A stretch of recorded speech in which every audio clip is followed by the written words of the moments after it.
The PBS NewsHour Democratic debate in partnership with Facebook continues.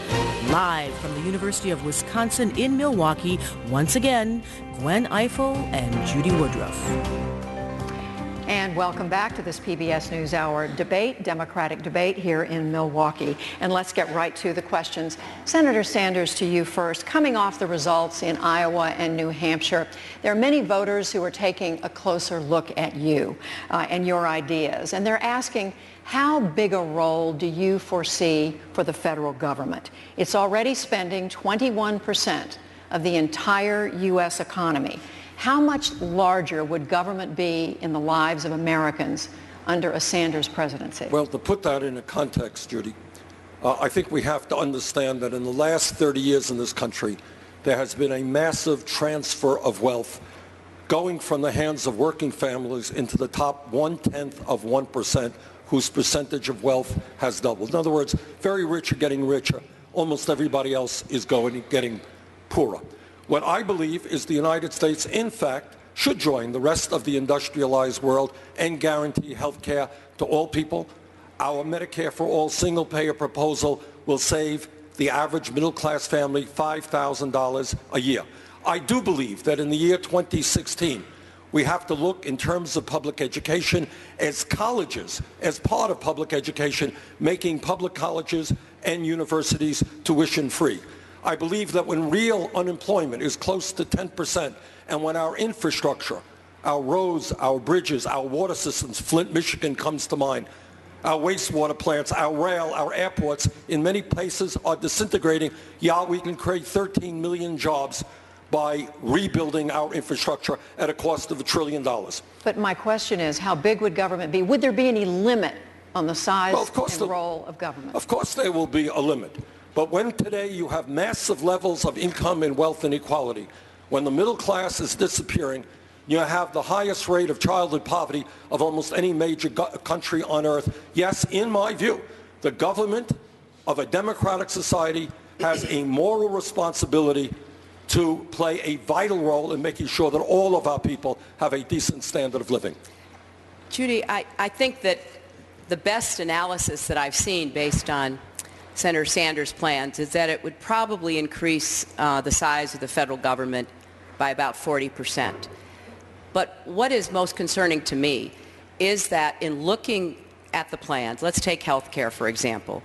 Last week in a CNN town hall, the senator told a questioner that the questioner would spend about $500 in taxes to get about $5,000 in health care.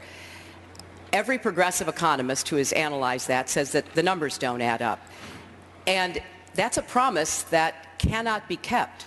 And it's really important now that we are getting into the rest of the country that both of us are held to account for explaining what we are proposing, because especially with health care, this is not about math. This is about people's lives, and we should level with the American people about what we can do to make sure they get quality, affordable health care. Well, let us level with the American people.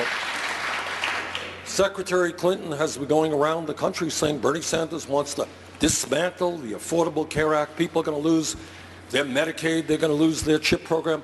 I have fought my entire life to make sure that health care is a right for all people. We're not going to dismantle anything. But here is the truth. 29 million people have no health insurance today in America.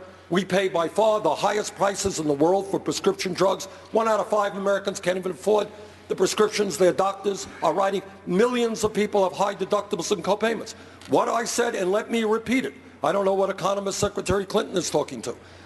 But what I have said, and let me repeat it, that yes, the family right in the middle of the economy would pay $500 more in taxes and get a reduction in their health care costs of $5,000. In my view, health care is a right of all people, not a privilege, and I will fight for that. Well, I can only say that we both share the goal of universal health care coverage. You know, before it was called Obamacare, it was called Hillary Care. And I took on the drug companies and I took on the insurance companies to try to get us universal health care coverage.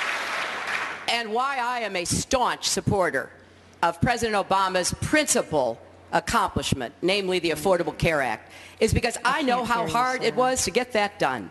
We are at 90% coverage. We have to get the remaining 10. I've set forth very specific plans about how to get costs down, especially prescription drug costs. And it is difficult to in any way argue with the goal that we both share, but I think the American people deserve to know specifically how this would work.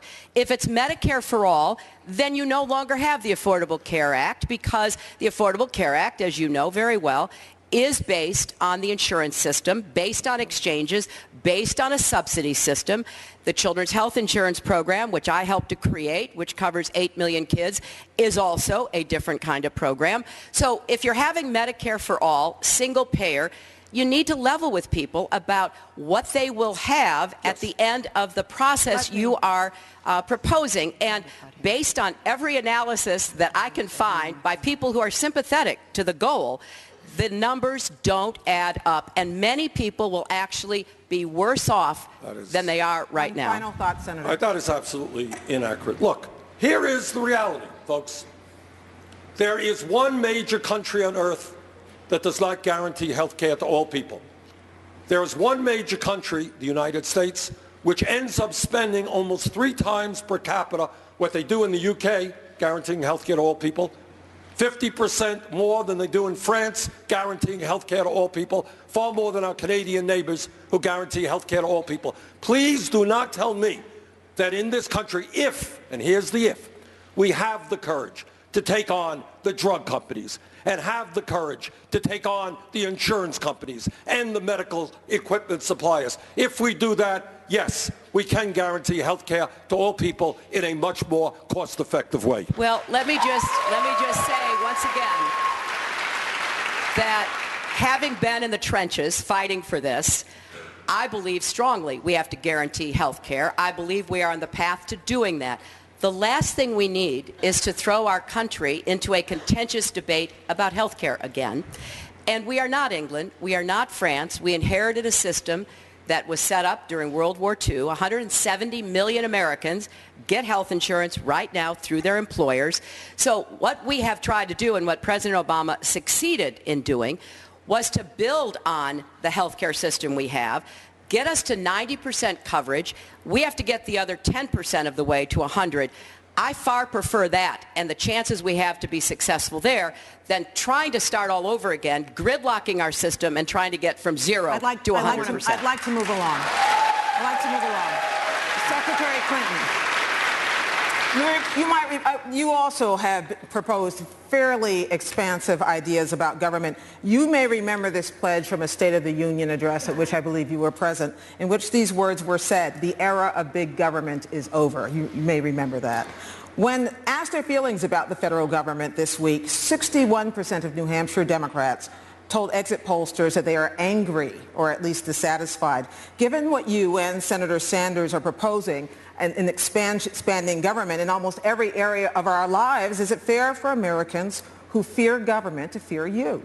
No, but it is absolutely fair and necessary for Americans to vet both of our proposals, to ask the really hard questions about what is it we think we can accomplish, why do we believe that, and what would be the results for the average American family.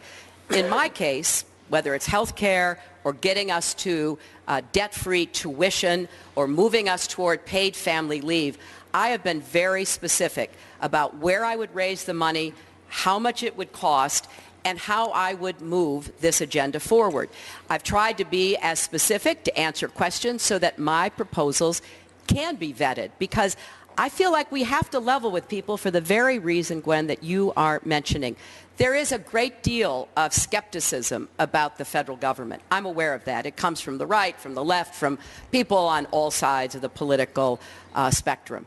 So we have a special obligation to make clear what we stand for, which is why I think we should not make promises we can't keep, because that will further, I think, alienate Americans from understanding and believing we can together make some real changes in people's lives. But I haven't heard either of you put a price tag on your... You say I will put a price tag. My price tag is about $100 billion a year, and again, paid for.